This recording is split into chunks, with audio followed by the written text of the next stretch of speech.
네, 안녕하세요. 호니TV의 호니입니다. 자, 오늘은 4월 15일 금요일 오전 1시 17분입니다.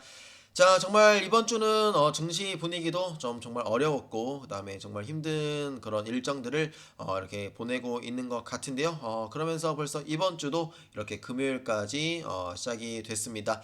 자, 이제 오늘만 또 이렇게 우리가 잘 버텨낸다면 이번 한 주도 이렇게 마무리가 될 것 같은데요. 오늘 이제 금요일 증시가 이제 아침에 시작이 될 텐데 우리 에이벨 바이오가 좀 더 반등을 잘 해줘서 마무리를 해줬으면 좋겠습니다. 자, 일단은 이번 영상이 오늘 금요일 영상이 이제 이번 주 첫 번째이자 마지막 영상이 될 것 같은데요. 이번 주에 제가 좀 본업도 바쁘고 해서 영상을 이렇게 준비를 못했는데 그래서 그 점 양해의 말씀 죄송하다는 말씀 드리고 오늘 영상 시작을 해보도록 하겠습니다. 자, 일단 이번 주 뭐 굵직굵직한 뭐 이제 일정들과 그 다음에 AACR 이제 학회가 잘 종료가 됐는데요. 그래서 ABL 바이오도 이런 증시 분위기나 그 다음에 학회 이런 내용들로 약간 움직임들이 좀 나왔는데요. 그래서 일단은 이번 영상에서 ABL 관련된 소식들과 그다음에 차트와 수급까지 이렇게 한번 체크를 해보도록 하겠습니다. 자, 일단은 뭐 AACR이 일단 좋은 내용으로 이렇게 유한 양행과 이렇게 해가지고 잘 발표를 한 것 같고요. 그다음에 오늘 ABL 바이오가 이제 SK 증권에서 관련된 리포트 이렇게 발행된 것이 있어서 그 리포트 내용들 같이 보고 그다음에 기사 내용 보면서 또 이렇게 차트 수급까지 이렇게 한번 보도록 하겠습니다. 자, 일단은 증권사 이거 리포트 내용부터 보도록 하겠습니다. 자, 일단은 내용은 이 SK증권에서 이렇게 발행이 됐고요. 기술 수출은 이제부터 시작이다. 이런 내용으로 이제 제목이 올라왔습니다. 자, 일단은 ABL 바이오는 지금 사노피와의 정말 좋은 계약으로 일단은 910억의 이 선급금이 일단은 지금 들어온 상황이고 아마 1분기 실적에 이렇게 인식이 될 것 같습니다. 그 다음에 이제 하반기에 ABL 301이 임상 1상에 진입이 된다면은 추가적으로 540억이 이렇게 들어오면서 올해 총 1440억의 마일스톤이 이렇게 인식이 될 예정이라고 합니다. 그래서 이번 년 아마 잘하면은 적자를 벗어날 수가 있을 것 같습니다. 그래서 일단 1분기 실적이 저는 1분기 실적이 발표가 되고 나서 좀 어떤 증시 흐름이 나올지 일단 좀 기대가 돼요. 왜냐면은 제가 본 뒤로는 일단은 실적이 이렇게 좋아지는 것을 처음 보기 때문에 어떠한 주가 흐름이 나올지 조금 뭔가 궁금해지고 있습니다. 자, 일단은 이 BBB 셔틀 이 그래바디 B의 BBB 셔틀은 이 산호피로 기술 이전이 됐죠.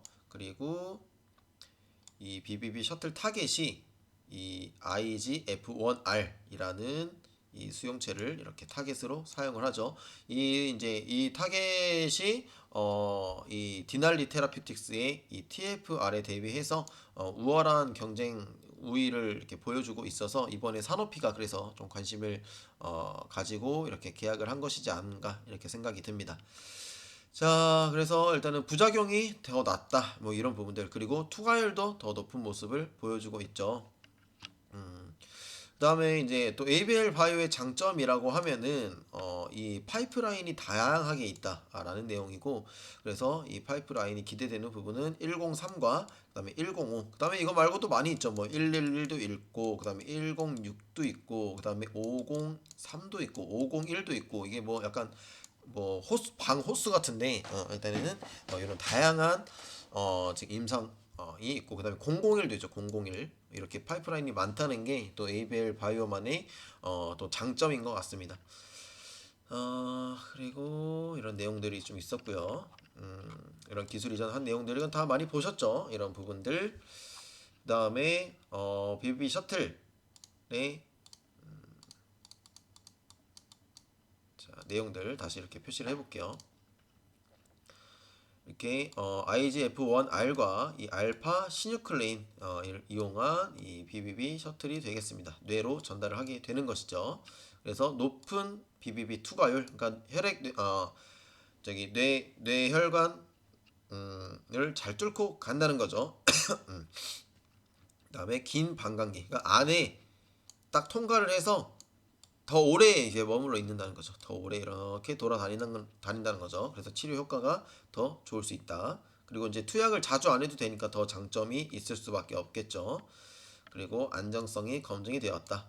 그다음에 기술 이전 좀 기대되는 부분들, 그래바디 B 플랫폼을 활용한 이 타겟을 바꿔서 다른 타겟과 뭐 이렇게 통합을 하는 거죠. 그다음에 이 플랫폼 자체, 그러니까 이 BBB 셔틀 플랫폼 자체를 기술 이전하는 것과 그다음에 플랫폼이 두 개가 돼 있죠. 그래바디 T랑 그래바디 I, 이렇게 더 추가적인 플랫폼 파이프라인들까지도 기대가 된다. 이런 내용들 이렇게 확인을 할 수가 있습니다. 그래서 우리는 그래서 지금까지 뭐 ABL 바이오가 주가가 오르든 내리든 많이 오르면 좀 비중을 줄이기도 했지만 지금도 계속 가지고 있는 거죠. 왜냐? 가지고 있을 이유가 아직까지 충분히 남아 있고 충분히 기대가 되기 때문이죠.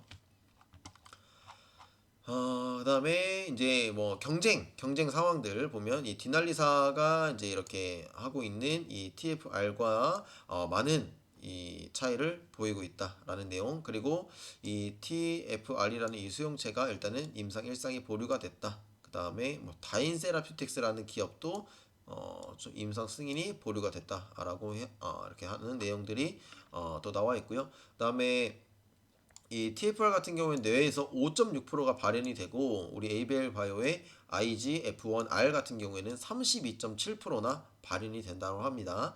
그만큼 발현율이 높기 때문에 더 좋은 치료 효과를 볼 수가 있겠죠. 그래서 이런 부분들 산업화의 기술 이전으로 좀 더 관심도가 높아질 수 있다라는 내용. 다른 파이프라인들 일단은 뭐 이런 내용들은 넘어가도록 하겠습니다. 일단은 이번 AACR에서 103과 그 다음에 105가 이 유한양행과 함께 이렇게 공동 연구하고 있는 그런 이제 파이프라인이고요. 이번엔 유한양행에서 좋은 내용으로 발표를 잘 했다고 합니다. 이렇게 이 헐2와 T셀 엔게이저를 인 이 포원 BB를 동시에 타겟을 하는 이중 항체가 되겠습니다. 그러니까 이 포원 BB라는 이게 이 T셀 인게이지라는 거죠. 그러니까 T셀을 유도하는 그런 내용이라고 보시면 될 것 같습니다. T세포는 좋은 세포죠. 좋은 세포. 자, 그 다음에 또 기대가 되는 파이프라인들 같은 경우 많죠. ABL 111도 있고 ABL 111이 최근에 희귀질환 치료제로 인정을 받았다. 이런 내용들도 있었죠. 최근에 이제 글로벌에서 이 아스트라제네카가 또 이렇게 비슷한 이 치료제로 마이스톤 400억과 계약금 300억 규모의 기술 이전을 했다라고 하면은 ABL 바이오의 이 ABL 111 같은 경우에는 못해도 한 3, 4천억 정도의 가치가 있을 수 있겠다라고 또 생각을 해볼 수가 있을 것 같습니다. 그러면 지금보다 뭐 111에 대한 기대감이 조금만 실려도 한 3천억 정도는 더 상승할 가치가 있다라고 볼 수가 있겠죠. 자, 이렇게 레포트 내용 간단하게 봤고요. 그 다음에 요 내용들 ABL 유한양행 공동 개발하고 있는 헐2 보험 BB 이중항체 ABL 105 이렇게 경쟁 대비 우위 보여주는 세 가지 데이터에 대해서 이렇게 내용들을 발표했다고 합니다. 네, 이런 내용들. 이게 이제 나오다가 이게 유료 뉴스예요. 이게 가입을 해야 볼 수가 있는데 유료 구독료가 꽤 비싸더라고요. 상상 이상으로 비싸서 가지고 좀 어느 정도 좀 해볼만 하면 제가 가입을 해가지고 좀 이렇게 한번 볼까 싶었는데 너무 비싸서 엄두를 내지 못했습니다. 그래서 일단은 이런 내용들 간단하게만 그냥 보시면 좋을 것 같고요. 그 다음에 이제 이번에 AACR이 마무리가 됐잖아요. 그래서 이 바이오스펙 데이터라는 사이트에 들어가 보시면 이번 내용들에 대해서 이렇게 기사들이 많이 올라와 있어서 뭔가 앞으로의 뭐 연구 방향들이나 아니면 새로운 트렌드 이런 부분들을 또 이렇게 체크를 해볼 수 있을 것 같아서 한번 또 보시면 좋을 것 같습니다. 자, 그래서 일단은 ABL 바이오 그리고 오늘 뭐 주요 내용들 좀 있었어요. 이렇게 SK 관련해서 SK 증권에서 뭐 이렇게 올라왔고 그다음에 뭐 이런 머니투데이에서도 뉴스들 ABL 바이오의 이런 기술 수출 내용들 가지고 또 이렇게 뉴스를 이렇게 보내줬고요. 그다음에 뭐 대주주 주식 수도 약간 변동 사항이 있었습니다. 이런 부분들 일단 대표 이상훈 대표의 지분이 그래서 꽤 많이 늘었었네요. 32%까지. 아니 제가 옛날에 봤던 좀 헷갈렸었던가 한 20 몇 프로대 같았는데 일단 32.7%에 07%에서 약간 줄어든 모습 볼 수 있는데 이게 아마 다른 쪽으로 이렇게 그 뭐죠? 스톡 옵션으로 이렇게 좀 뿌려진 것 같은데 그래서 너무 뭐 걱정할 내용은 아닌 것 같습니다. 자, 그래서 이렇게 한번 보시고요. 차트도 한번 보겠습니다. 자, 일단 이번 주 뭐 지난주 금요일부터 좀 안 좋았고 이제 월요일 날 좀 크게 이렇게 갑자기 추세 이탈을 하는 모습을 보여줘가지고 이때 진짜 이 121선을 깨고 이때 거의 수요일 날 화요일 날이죠. 화요일 날 241선을 깨길래 이러다 진짜 거의 한 22,000원 이 최후의 라인이 241선. 그래서 제가 카톡방에서 아직 우리에게는 241선이라는 지지 라인이 남아 있습니다. 이렇게 농담삼아 얘기를 했는데 다행히도 증시가 좀 반등이 나오면서 그다음에 에이베일 바이오는 일단은 학회 때 움직임이 없었어요. 지난주에 전혀 움직임이 없었죠. 전혀 움직임이 없다가 학회 때 뭐 발표한 내용들이 나오면서 같이 반등이 나왔어요. 근데 지난주에는 또 굉장히 증시 분위기가 안 좋았잖아요. 뭐 금리 인상 리스크나 또 뭐 회의록 발표라든지 그게 월요일 화요일까지 계속 이어지고 뭐 인플레이션 우려에다가 뭐 긴축 우려 그다음에 뭐 어떤 연준 의원들의 이런 발표 내용들 그러니까 그 뭐 이렇게 발언 내용들이 나오면서 증시 분위기가 굉장히 안 좋고 뭐 금리는 계속 엄청나게 지금 올라가고 뭐 이런 매크로적인 상황 그다음에 환율도 높아지고 또 전쟁도 계속 계속 지속적으로 이렇게 좀 장기화되고 있다 보니까 증시가 굉장히 좀 분위기가 어수선했어요. 그러다 보니까 ABL 바이오나 이제 좀 기대가 되는 이런 종목들이 뭔가 기대감만으로 오르기는 좀 어려웠던 그런 시장이었거든요. 그래서 좀 가지 못하다가 일단은 시장이 좀 전체적으로 반등이 약간 그런 악재들을 좀 해소하고 좀 버거웠던 그런 스케줄을 좀 소화하고 나니까 좀 반등이 나올 때 좀 같이 이렇게 좀 반등하는 모습을 보여줬거든요. 그때 어떠한 뉴스가 나오면서 좀 더 강하게 반등을 했어요. 그때가 수요일이죠. 수요일 날 5% 정도 반등이 나왔고 목요일 날 약간 강보합권으로 마무리가 됐는데요. 일단 지금 나스닥이 1.3% 정도 지금 조정을 받고 있는 중입니다. 그래서 이렇게 약간 조정을 받아서 마무리가 되면은 조금 눌릴 가능성도 있을 것 같아요. 근데 왜냐면 일단 모양으로 그냥 봤을 때 그냥 제 이거는 직관적인 느낌인데요. 직관적인 느낌인데 일단은 여기서 이거 정말 짧게로 봤을 때 이게 지금 V자 반등이 나왔거든요. 이런 식으로 정말 그냥 단기적으로 이렇게 보면은 그쵸? 이런 식으로 나왔잖아요. 근데 여기를 한 26,000원대를 강하게 뚫고 가지 못한다면 한 26,700원에서 한 26,300원 라인대를 강하게 좀 거래량 실리면서 뚫지 못하면 이것은 증시 흐름이 좀 좋지 않게 된다면 다시 한번 한 24,000원대까지 눌릴 가능성이 충분히 있다라고 보여집니다. 거기에다가 이제 증시 흐름이 더 악화가 된다면 2만 뭐 그렇게 되지 않기는 저는 바라지만 한 23,000원 한 초중반대까지는 밀릴 가능성도 있다라고 보여집니다. 네, 그래서 그냥 이거는 어디까지나 그냥 제 직관적인 느낌이기 때문에요. 이렇게 그냥 참고 정도만 해주시면 좋을 것 같습니다. 그리고 이제 뭐 이번 주 특히 이 화수목의 이 반등 같은 경우에는 진짜 찐 반등이라고 보기에는 좀 어려워요. 왜냐면 거래량이 일단 너무 적었거든요. 특히 목요일은 너무 적었죠. 그래서 이것은 그리고 금요일 뭐 수요일도 그렇게 많진 않았어요. 거래량이 못해도 한 요 정도까지는 200만 주 정도는 터져줘야 되는데 못해도 요 정도 많이 터진 요 정도까지는 터져줘야지 한 번 더 상승이 나올 수가 있겠죠. 그래서 지금은 그냥 우리가 이렇게 거래량 적고 약간 시장에서 소외를 받을 때 조금씩 차근차근히 모아가자. 그러면 저는 결국에는 금리가 뭐 오를 만큼 오르고 그리고 오늘 또 이제 우리 국내에서도 어 금리를 또 올리는 그런 내용들이 있었죠. 그래서 이제 미국도 일단은 금리를 뭐 계속 올리려고 하기 때문에 이렇게 계속 올리고 그다음에 ABL 바이오는 또 실적도 일단은 개선이 되면서 추가적인 기술 이전까지 나온다라고 하면은 충분히 저는 올해 안에 어느 정도 수익을 볼 수 있는 가능성이 있다고 생각을 합니다. 항상 일단은 우리는 연 단위로 꼭 연 단위, 그러니까 뭐 한 달 안에 수익이 나면 좋겠지만 연 단위로 보셨으면 좋겠어요.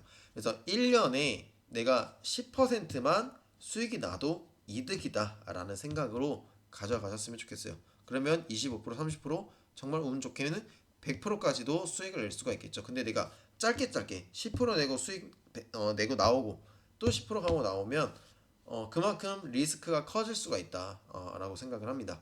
그래서 뭐 상황에 맞게 뭐 어느 정도 비중 조절을 할 수 있겠지만 전체적인 틀을 봤을 때는 우리가 계속 적립식 매수를 이렇게 상황에 맞게 좀 계획적으로 해 가면서 한번 슈팅이 나오거나 매도의 첫 번째 매도 원칙이 나오면 그때 조금 비중 축소를 하거나 이런 전략으로 가시면 어떨까라는 생각이 듭니다. 그래서 일단은 ABL 바이오라든지 그 다음에 최근에 한미약품이 오늘 30만 원까지 올라섰죠. 제가 한미약품 지난 라이브 때 한번 말씀을 좀 한번 내용들 말씀을 드리면서 강하게 한번 말씀을 드렸는데 정말 이번 주 좋은 흐름을 보여줬습니다. 특히나 한미약품은 학회 때 못 올랐거든요. 그래서 학회 때 발표한 내용 뉴스를 통해서 급등하는 모습을 보여줬습니다. 그래서 두 가지 정도의 이번 올해 데이터에서는 좀 두 가지 양상이 나타났던 것 같아요. 어, 학회 전에 좀 기대감으로 좀 뉴스가 나오면서 올랐던 종목들, 뭐 지노맨 컴퍼니라든지 아니면 뭐 몇 가지 종목들이 더 있었던 걸로 기억을 하는데 그런 종목들은 학회 전에 좀 기대감으로 올랐다가 학회가 빠지니까 그냥 쭉 빠졌어요. 지노맨 컴퍼니를 보면 그렇죠. 이때 윗꼬리 한번 쭉 그리고 나서 천하제일 단타대회가 한번 열렸죠. 그리고 나서 이제 쭉 이게 악재죠, 악재. 재료 소멸로 인한 조정을 받았죠. 여기까지 더 빠질 수도 있겠죠. 그래서 이런 식으로. 그래서 학회 때 못 오른 종목은 학회 때 발표된 내용을 토대로 약간 호재로 인식이 돼서 상승하는 모습을 보여줬습니다. 그게 ABL 바이오와 그다음에 한미약품이죠. 그래서 한미약품 같은 경우에는 제가 이제 두 가지 옵션을 말씀드렸었죠. 이때 28만 원대를 넘어서면 매수 타이밍 나올 것 같다. 근데 이때 강하게 너무 올라가 버렸어요. 그래서 좀 부담스러운 가격이 됐지만 오늘 그래서 이제 제가 그때 두 가지를 말씀드렸죠. 내려갔을 때의 전략과 올라갔을 때의 전략. 내려갔을 때는 한 27만 원 정도 눌리면 한번 보시면 어떨까라는 말씀을 드렸었고 올라갔을 때는 28만 여기를 넘으면 갈 것 같다. 근데 이게 좀 어려운 거죠. 이렇게 갑자기 이렇게 장대 양봉으로 이렇게 시가총액이 큰 종목이 넘어가 이렇게 딱 홀짝 가버리면 좀 부담스럽긴 하죠. 그래서 오늘까지 추가 상승이 나와줬기 때문에 일단은 좀 관망을 해보시고 뭐 진짜 한미약품에 대해서 관심이 있다라고 하면은 또 계속 일단은 관심 있게 보시면 어떨까라는 생각이 듭니다. 저는 뭐 그때 라이브에서도 말씀을 드렸지만 이제 바이오가 너무 이제 제가 비중이 크기 때문에 저는 추가적으로 넣지는 않을 것 같다고 말씀을 드렸는데 일단은 좀 아쉽네요. 네. 네, 아무튼 그렇습니다. 그래도 뭐 오늘 뭐 ABL 바이오도 올라줬으니까 뭐 네, 일단은 뭐좀 반등이 나왔으니까 조금은 기대를 해보도록 하겠습니다. 자, 다행히 그래도 일단은 뭐 60일 선이나 이런 쪽은 계속 좀 버텨주려고 하는 그런 모습인 것 같은데요. 조금 내일 흐름까지 한번 체크를 해 보도록 하시죠. 그래서 이번 주 이렇게 아래 꼬리 터치하고 일단 좀 오르는 모습을 보여줬는데 여기서 이렇게 쭉 반등이 나올 것인지 아니면은 뭐 어떠한 내용이 나올 것인지는 또 계속 지켜봐야 될 것 같습니다. 근데 일단은 뭐 증권사에서 리포트도 나오고 시간이 가면 갈수록 성장을 하고 기대가 되는 내용들이 나오는 것은 정말 더 기대감이 커질 수 있는 상황이니까 뭐 올해 하반기까지 한번 잘 지켜보시면 올해 하반기까지 뭐 감히 주가 예측은 하진 않겠습니다. 근데 우리가 월봉상 패턴이 기대가 되는 게 있잖아요. 그래서 월봉 패턴이 잘 한번 나와 주기를 한번 기대를 해 보면서 일단은 계속 지켜보도록 하겠습니다. 자, 일단은 지금 벌써 이제 오전 1시 37분인데요. 눈이 감깁니다. 눈이 감기면서 약간 제가 지금 뭔 말을 하고 있는지 제가 표정이 어떤지 지금 약간 좀 네, 아무튼 그런 상황인데 자, 오늘 영상은 일단 여기까지 하도록 하겠습니다. 자, 일단은 금요일 뭐 하루 이렇게 잘 끝까지 마무리 하시고요. 주말까지 또 잘 보내시길 바라겠습니다. 자, 저는 또 이렇게 주말에 내용들 또 이렇게 공지할 내용들 생기면 커뮤니티와 그다음에 오픈 채팅방을 통해서 이렇게 진행을 하도록 할 테니까요. 또 많이 관심 가져주시면 감사하겠습니다. 감사합니다.